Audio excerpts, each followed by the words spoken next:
In 2006, a campaign of murder was carried out on the streets of Suffolk. Something was happening, every 24 hours. The discovery of 5 bodies in 10 days would leave the community stunned and authorities overwhelmed. This was a story which was completely unprecedented. As the clock ticked, the body count rose. Made me wonder, how many more are they going to find? And with it the question, what had driven Steve Wright, this quiet middle-aged man, to commit his killing spree? Not in a million years you think he's ever capable of that. Why did this happen? I mean, that's the $65,000 question.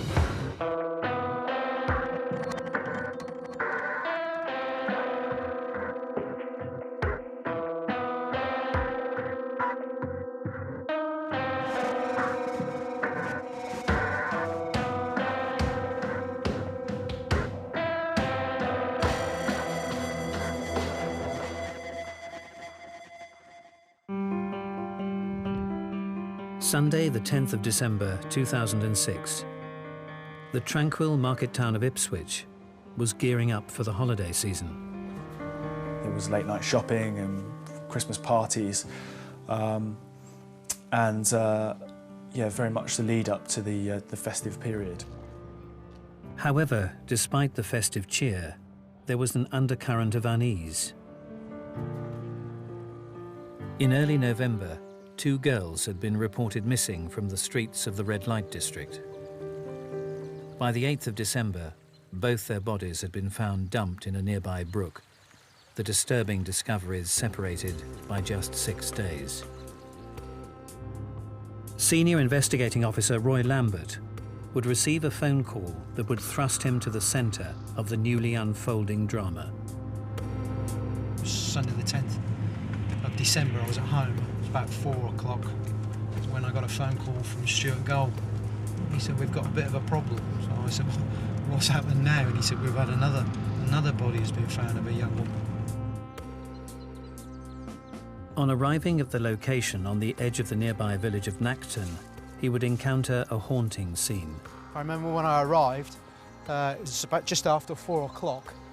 It was then dark. It was really, really windy, and the rain was absolutely lashing it down. Although the scene of this sinister crime gave no immediate clues to the identity of the killer, that of the victim was soon established.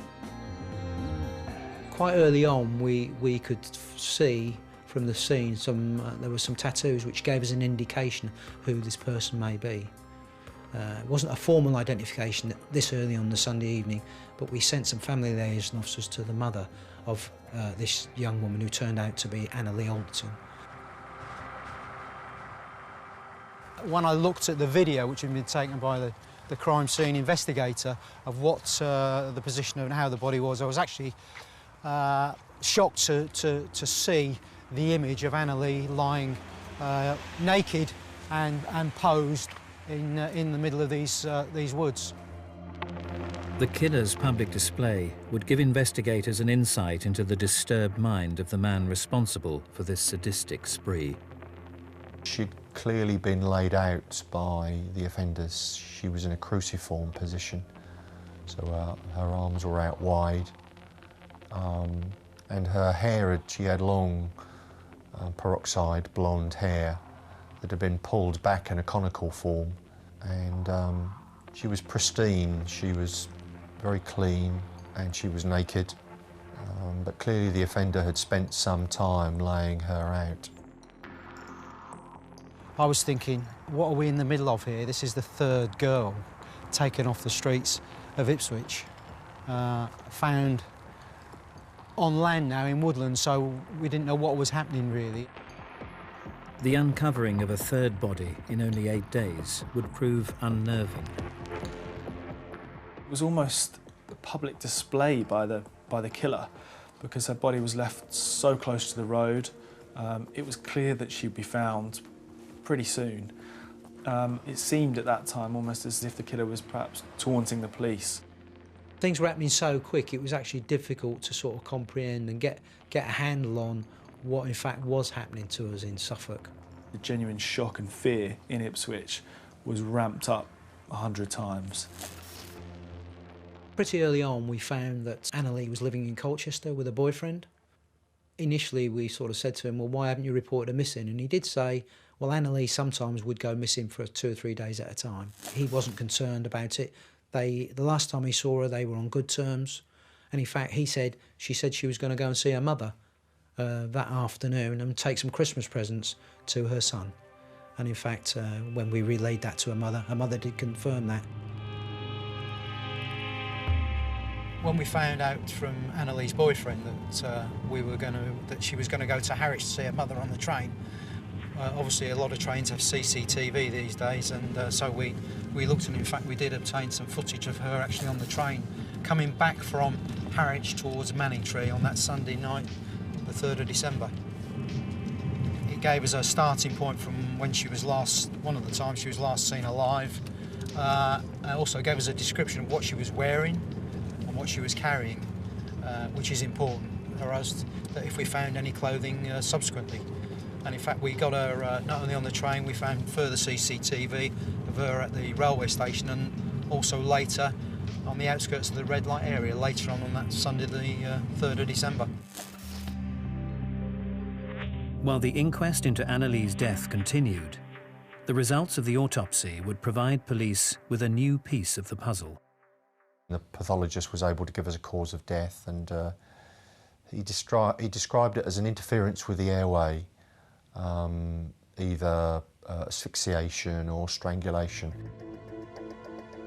News of the discovery of Annalee's body would travel fast.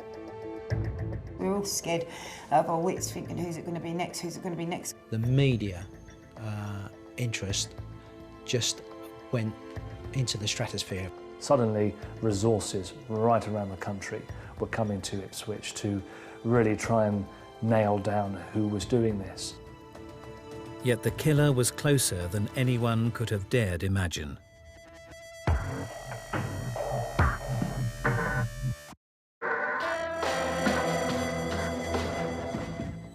In 2006, Ipswich would be struck by a killing spree.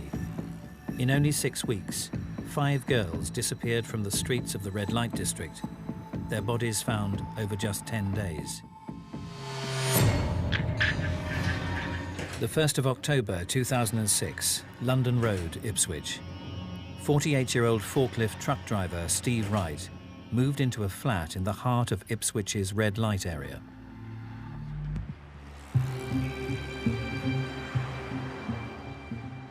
Wright's younger brother Keith recalls a quiet life in their early years.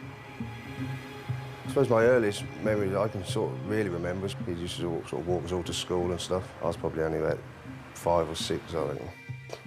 And Steve must be, what was he, about 14, I think. Well, that's always good. I mean, we was always quite close as a family that way. He obviously had arguments where between stepmum and stepchildren or whatever. Steve Wright's natural mother had left the family home in 1965. I think his parents divorced when he was quite young, and he didn't see his mother particularly. He was brought up by his father, Conrad, who was in the services. His father would have lived by strict rules, and he would have expected his son to do so. So if he ever stepped out of line, then he would have been very quickly and strongly put back into line. And so I think Steve's childhood was spent moving around in different parts of the country as his dad was dispatched to different parts of the UK to work. What he did become quite adept at was putting on a persona, an easygoing, affable, almost everyman persona, so that people could get along with him easily. That may not have necessarily been the real Steve Wright. So his early years were ones where he clearly learned to talk the talk, and those were skills that he used to lethal effect later on. The exceptional story began in earnest on the 1st of November. 19-year-old Tanya Nicol had disappeared without trace. Tanya was first reported missing, I think it was the 1st of November 2006, when she was reported missing by her mum. She caught the bus into town at just after 11 p.m. I think it was a Monday evening, clearly with the intention of operating as a street prostitute. Roy Lambert would be called upon to review the facts of the case.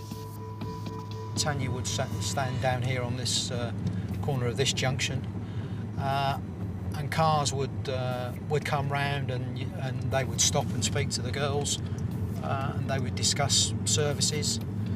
The girls would get in the car and off they would go to do whatever they were going to do.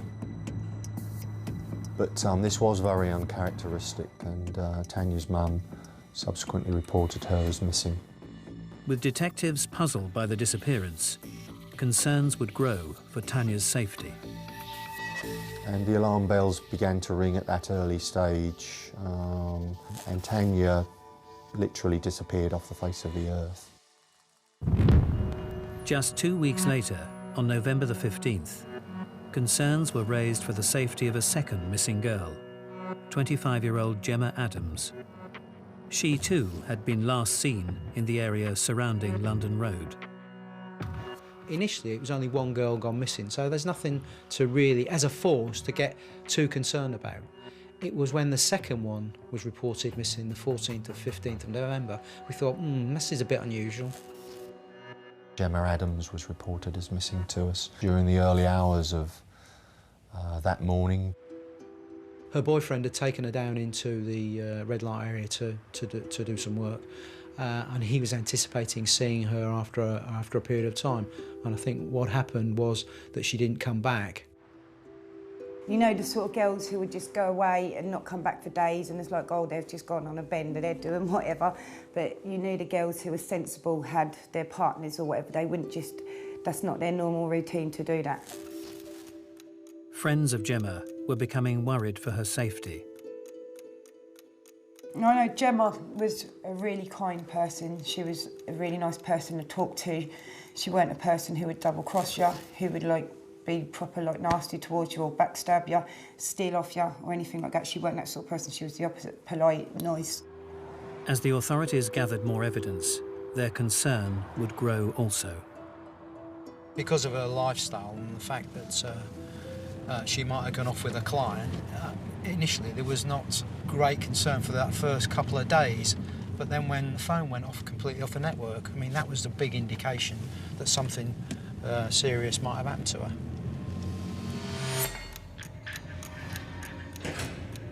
The 2nd of December 2006, 11:40 a.m, Hintlesham.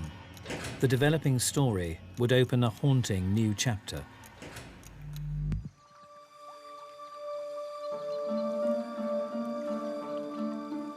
The weather was exceptional for that time of the year. Everywhere was in flood.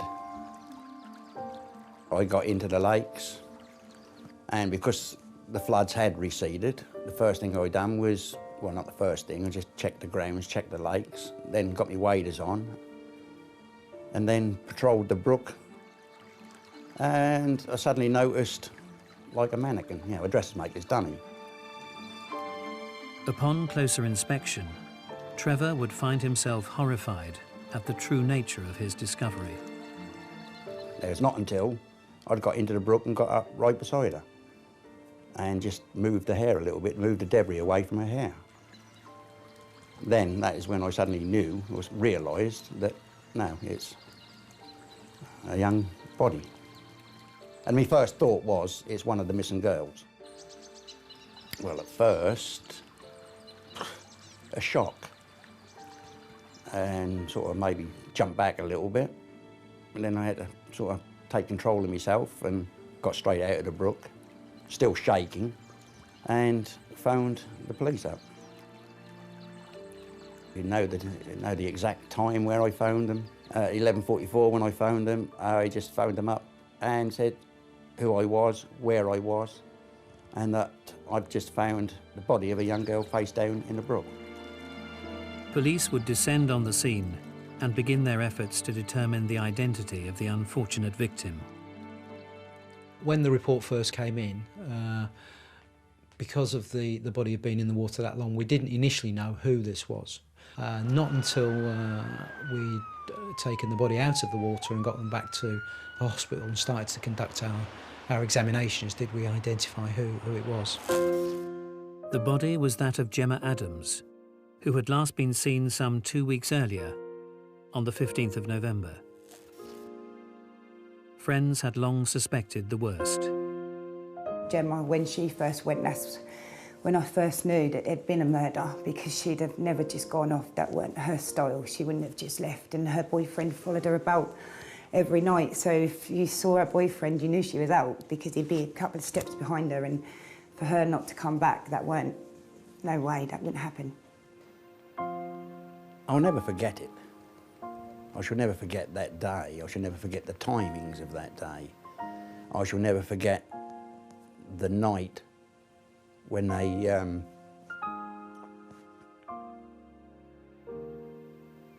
it's something that's never going to go away. With detectives now on the trail of a killer, they began looking closely at the emerging pattern. People say if you find out about the victim, you might find out how they've died. The clues and list of likely suspects, however, were few and far between. When you get into this area of the sex industry dealing with men who travel from a long way away, there's also some really interesting individuals. They were starting to look at clients, friends and victimology of Gemma to find out how she lived, who she associated with. There was no indications at this stage of who was responsible for her death.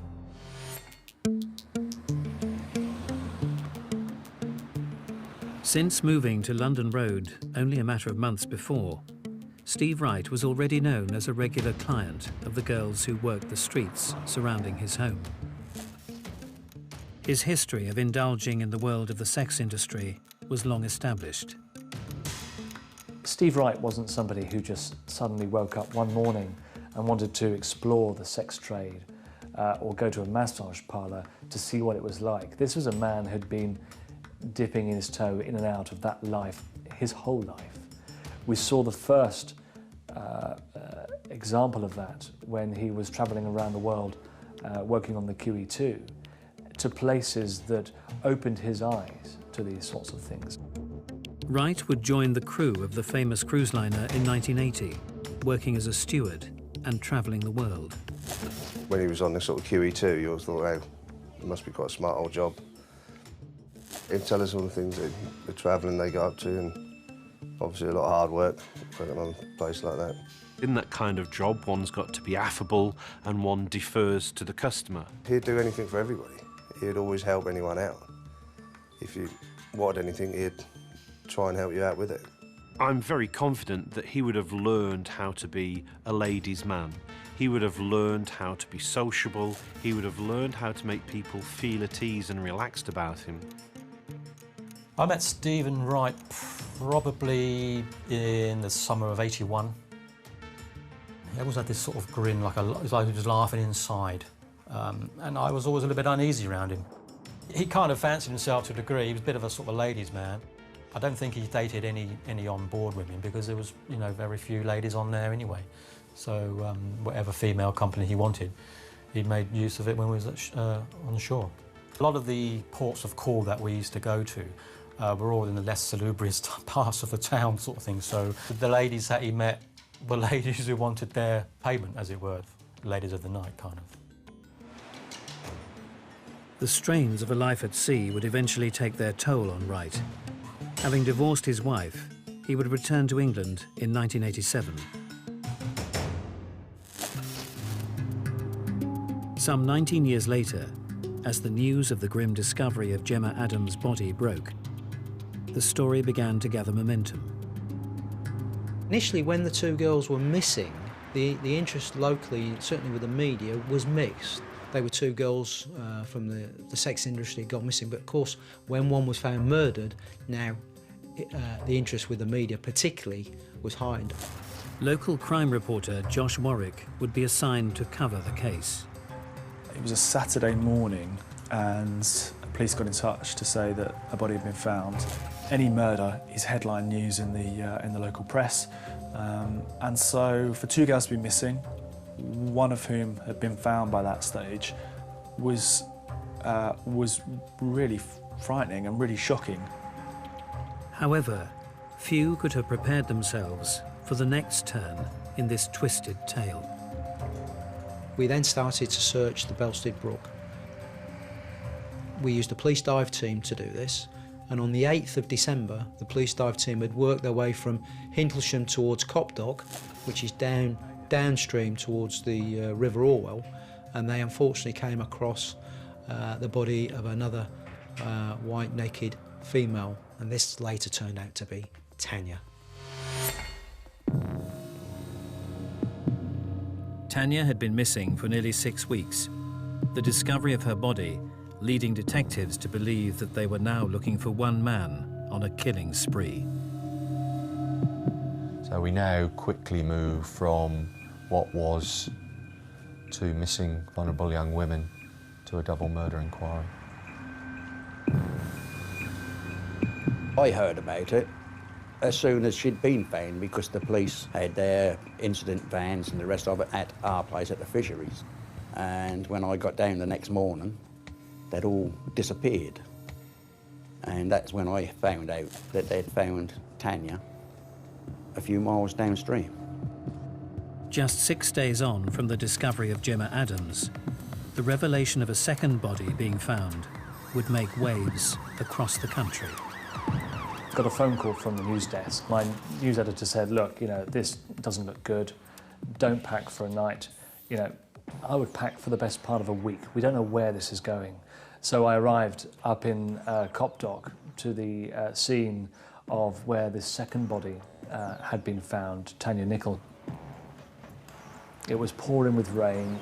Through the sort of windshield of the car, you could see in the distance the police car lights, the blues and twos, were flashing. The road was blocked off, and suddenly what had once felt like perhaps a very short trip for an isolated, very tragic death of a young woman now took on a slightly more sinister angle.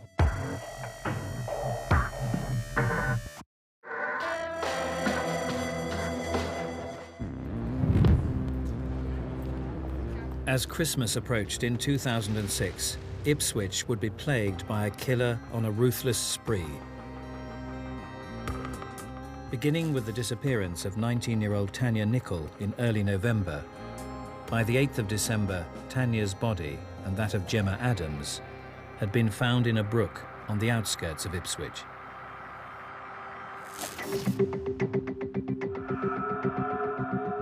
While the town came to terms with the grave situation, an ominous atmosphere began to envelop the area.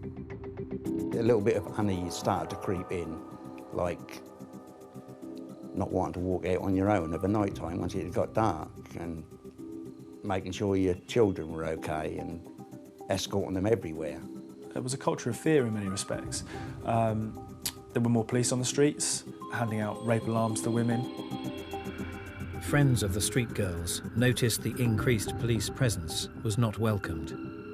To be honest, a lot of the girls was pissed off about it because you couldn't get the money. So with the police being there, they couldn't go and get what they needed to get anyway. So yeah, you felt a bit safe, but at the same time, they're all shouting at them because they want them to go away, because they want, do you know what I mean? They want people to be driving around. So because otherwise you're going out there for nothing, really.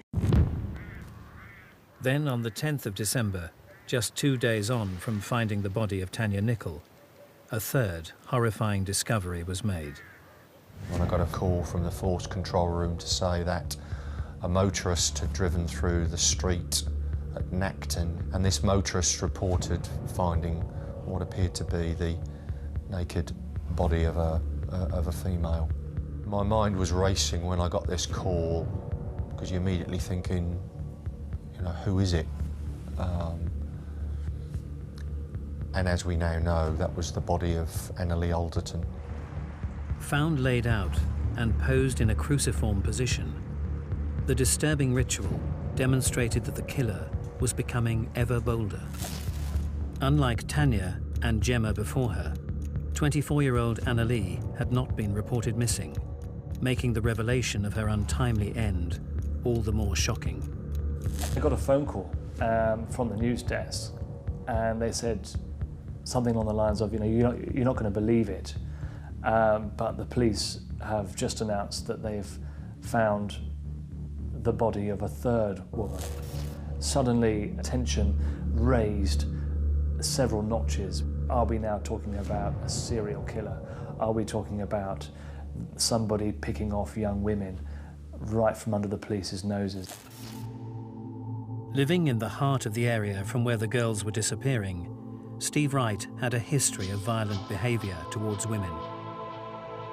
He had a track record for being brutal, for being violent, against his 2 previous wives.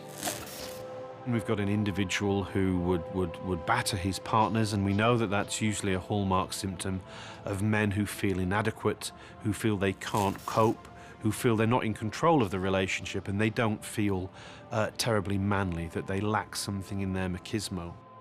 Steve Wright was all about trying to be something he wasn't, trying to live out or find excitement in his life, and it was pretty tough.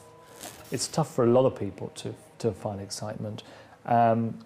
He found it in prostitution. He also found it in gambling. It meant that he built up debts. By the year 2000, Steve Wright's life was in steady decline.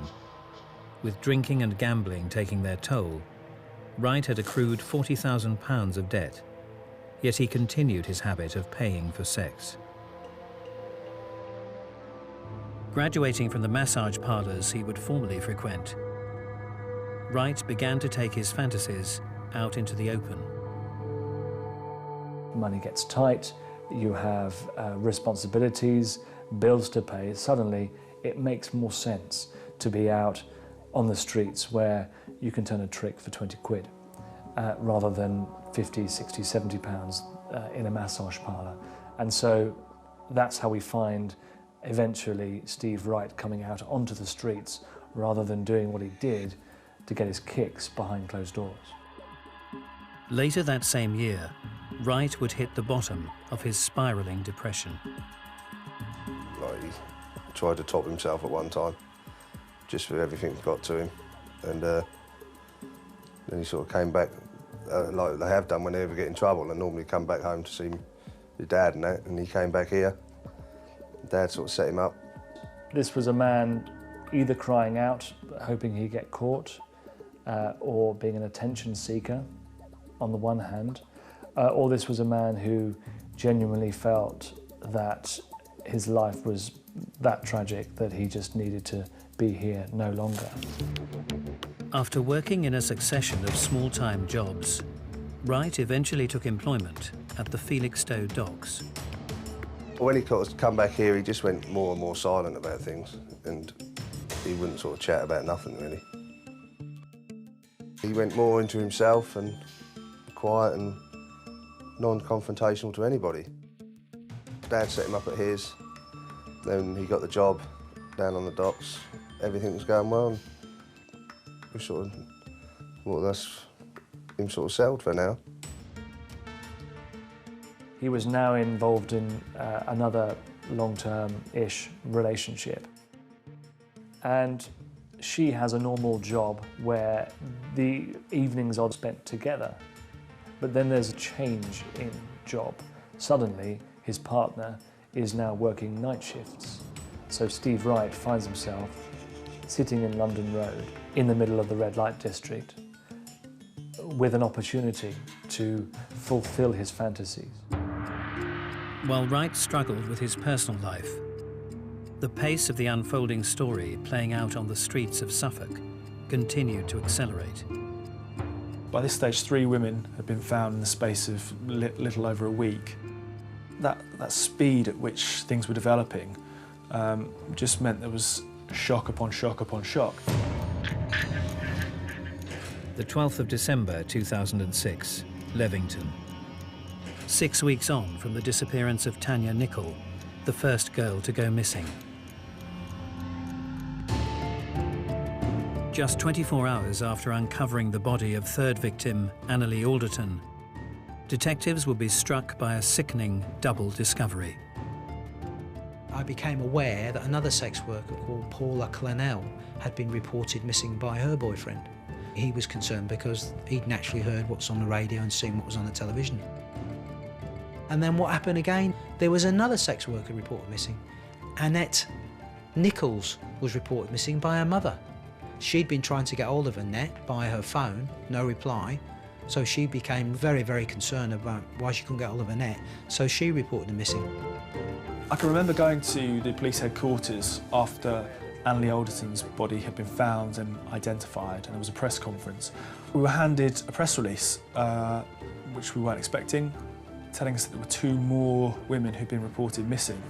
And I can just remember phoning the news desk and saying, this is not just about the 3rd girl whose body's been found. There are 2 more missing. What is going on here? What are we involved with? This is like a whirlwind of all these incidents keep happening. I mean, something was happening sort of, you know, every 24 hours. Close friend Sarah Grimwood had been one of the last people to see Paula before she disappeared. Me, another friend and Paula, and at the time my boyfriend, we were all in the house together. I thought she was staying in, I didn't think she was going to go out, and then I said to her, are you going to stay in tonight now? She did say yeah, but then when her stuff was gone, she changed her mind. And then the next day, she didn't come round mine and knock on the door like she does every day. Eager to locate the newly missing girls, the police would appeal for information. I would ask either the girls themselves or anyone with information as to their whereabouts. And I can remember appealing certainly throughout that Monday for anybody that knew of the whereabouts of Annette or Paula to make contact with us. They quickly ascertained that certainly, as it turned out, both Paula and Annette, I think they'd both been last seen alive about the 8th of December. So we're now the 12th of December, so there's 4 sort of days there which this window we've got to sort of try and close down. And probably naively, I thought that they'd make contact with us or somebody would. Their appeals, however, would prove futile.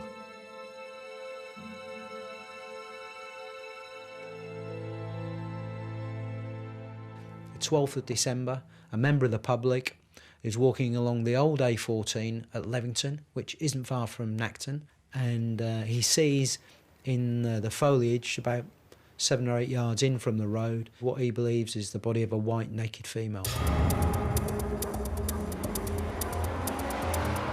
We've got a force helicopter, and in major crimes like this it's good practice. They asked the helicopter to have a fly over the scene and have a look around, so the helicopter was put up. We're quickly able to see a video downlink on screen, and I can remember seeing the crumpled body of a naked female, and as it turned out, that was the body of Paula Clennon. The helicopter goes up and sees where the member of the public is and sees that first body, and then they then start to slowly work their way out from there. And what happened then is unbelievable. I will need you at some point to go, all right? And I can remember turning away from the screen and speaking to the inspector, and then turning back to the screen, and a second image caught my eye. And I could see that it was the image of a naked female, but it was in a different form to that of Paula. And this female was in a cruciform position, much like Anneli had been found. And it takes a few seconds for the brain to catch up with what the eye is seeing. And of course it quickly dawns on me that this is a second body. And as we now know, that was the body of Annette Nichols. I mean, I've never known anything like this in over 40 years of being in the police.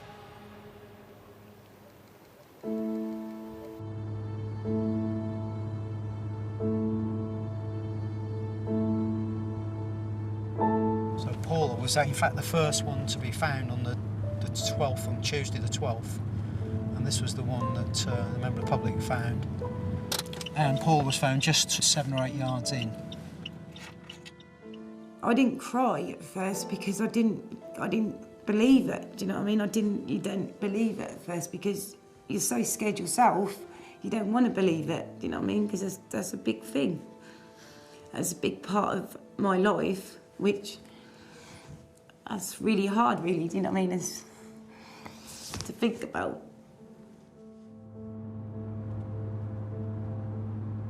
That's where the tributes are to where Annette... Now, Annette was found not obviously right by the side of the road, but about 10 yards in. Detectives were faced with the reality of chasing down an increasingly reckless killer, one believed to be responsible for the murder of 5 young women. It was almost seemed audacious, you know. It was almost the killer mocking the police in a way and saying, I can get away with this right under your noses. Were the offender or offenders, were they enjoying this, or were they being panicked into some sort of activity? Was it all coming to a crescendo? Whoever this was, he was losing control. Pressure on the police was enormous. We just didn't know what was going to happen next. With the stakes of this savage spree escalating ever higher, the killer's deadly designs would be undone by his previous sins. The only way they were able to track him down was through DNA evidence of a crime that he committed, you know, dozens of years prior.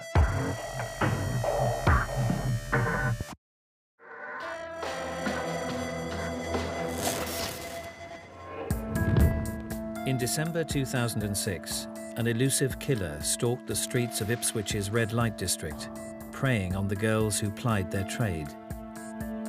Disappearing over 4 weeks, the bodies of 5 vulnerable young women had been found in only 10 days. With detectives under increasing pressure to close their net around this violent predator, DNA evidence would prove the key that would crack the murderous code.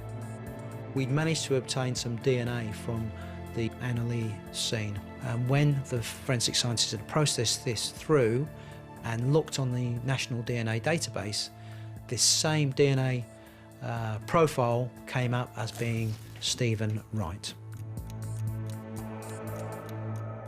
He'd been dealt with for theft whilst employed as a barman at a hotel in Felixstowe in 2001, I think it was. So here we are 5 years later, and all the indications are that he's a serial murderer. That DNA sample was his big downfall.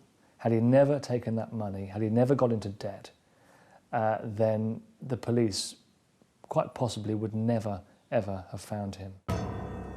With Steve Wright now firmly in the police's sights, they would move to get their man.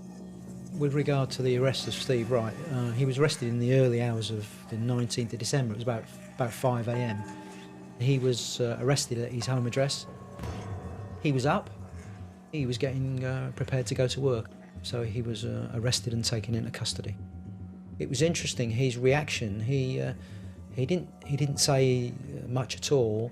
Was quite shocked, and in fact he needed to be given some time to recover. The prime suspect would maintain a steadfast silence in the face of questioning. He certainly never said, you've got it all wrong, I'm innocent. He didn't hardly say anything at all. He was taken to a police station in Suffolk. He was interviewed with a solicitor by trained officers, but he made no comment all the way through. We've got the last girl to go missing with your DNA and the one before with your DNA. Both on their naked bodies. How can that be? No comment. Here was a guy who'd been arrested on suspicion of 5 murders, who was refusing to comment, which didn't fit with the kind of profile of an innocent man wrongly arrested. As news spread of the arrest, Steve Wright's family would be astounded by the accusations. Well, it was a total shock, to be quite honest. I mean, I was at work the night before, we were all talking about it, and to wake up sort of that morning to find out that your brother had been sort of arrested. I suppose unbelievable is the only word you can think that.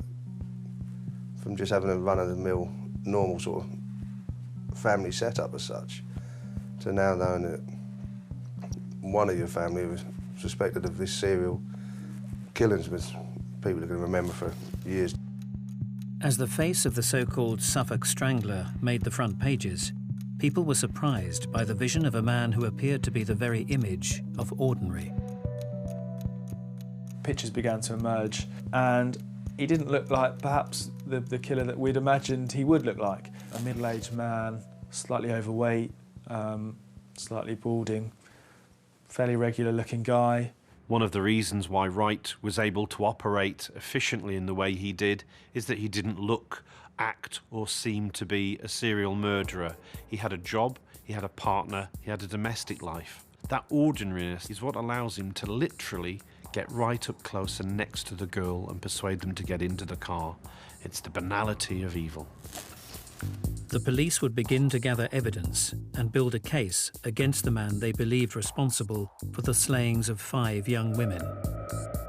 And of course, you know, for the police, the arrest was almost the easy bit. It was the work that would come after that that was the real challenge for them, you know, to prove that they had got the right man beyond all reasonable doubt. There was no smoking gun, and I think the prosecution admitted that, but there was a real picture that was painted by the prosecution. There was DNA evidence, there was fibre evidence taken from his car. He had a dark blue Ford Mondeo Z-Tech, which we took possession of and conducted forensic examination of that. This vehicle did in fact become relevant and was seen on CCTV in different parts of the red light area during sort of November, December 2006. He was confident enough and believed he was clever enough that some risks, such as using his own car, were acceptable risks. But it was CCTV that got him. I mean, that is error 101 in your serial murderer's handbook, is CCTV. So when you put all this together, we had all this evidence which linked all the girls and Steve Wright, and it like closed the circle. The trial would be keenly awaited, yet Wright would offer little defence in answer to the prosecutor's probing questions. I remember really clearly in the trial when Wright took to the stand to give evidence. Under cross-examination, there were dozens of questions. The evidence was put to him, you know, is this just a coincidence? All his answer was, it appears so, yes. He said it 20 or 30 times, and it just continued to kind of paint this image of somebody who was guilty. After more than 5 weeks at trial, the jury would deliver a unanimous verdict, finding Steve Wright guilty of the murders of Tanya Nichol, Gemma Adams, Annalee Alderton, Paula Clennell, and Annette Nichols. He would receive a sentence of life imprisonment, with a recommendation that he spend the rest of his days behind bars.